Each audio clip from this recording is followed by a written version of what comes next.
It's 1959 and you've got a little bit under £300 to spend and you can buy a Scootacar. Same year as the Mini, remember, cost about twice as much admittedly, but it's this or the Mini. Which would you rather have? I know which Jeff would rather have, I'm sure, and I bet it's not the Mini. Absolutely, I'd love to have the Scootacar. So what's the story of the Scootacar? It's got a really interesting history. So it was made by a railway locomotive company in England, and the reason they made it was one of their board members' wives would drive her Jaguar D-Type to Birmingham to go shopping, right? And apparently it's very crowded. She had trouble finding a place to park her car.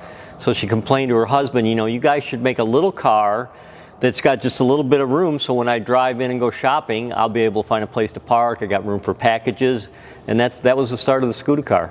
Okay, so how successful was it? Do you know roughly how many they made? They made a Mark I and a Mark II. I think they made about 1,500 of each, so they weren't super successful, and one reason was a lot of the micro cars, once the Mini came out in '59, a proper car, that really hurt the micro car sales. So although it wasn't a total failure, it was not a huge build.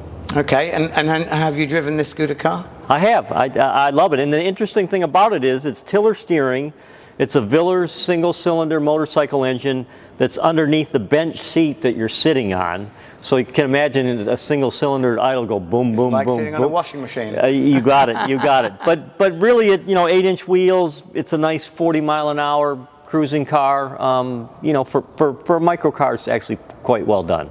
Okay, so I gather there's a famous story about an adventurous journey back in the day with the Scootacar? Yeah, so there was an English gentleman that decided he wanted to drive a Scootacar from London to Istanbul and back with his wife and camping gear. So they took off, and that's about 1,000 kilometers, and you got to remember back then, of course, the roads in England would have been pretty good, but once you got closer and closer to Turkey, the roads of Turkey would be pretty bad. So they went together. Obviously, when they got to Istanbul, his wife decided to take the train home.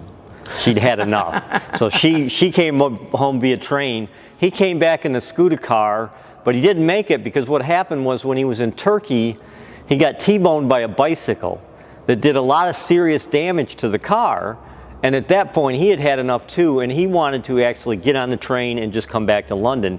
But the problem with that was at that time Turkey had like a huge tariff on imported cars, like 50% or 100%, and people would try to sneak cars in, right, drive them in, and then leave them there and avoid the tariff. So when you came in with a car, they tracked that you brought the car back out.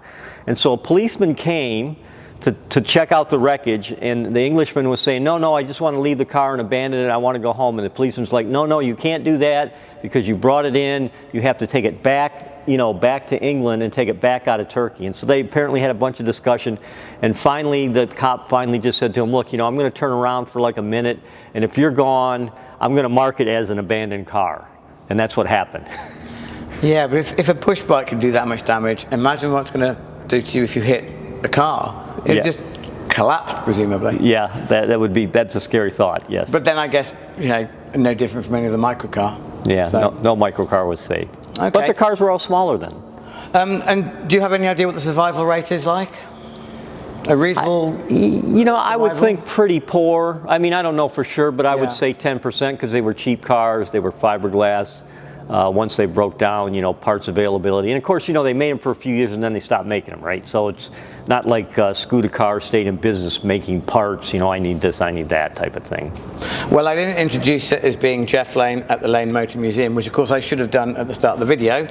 So if you do want to see this particular Scootacar, that's where it is in Nashville, in Jeff's incredible collection, where there's a separate video on the collection on the Below the Radar YouTube channel. So that's the Scootacar for now, and we're going to move on to another one for another video.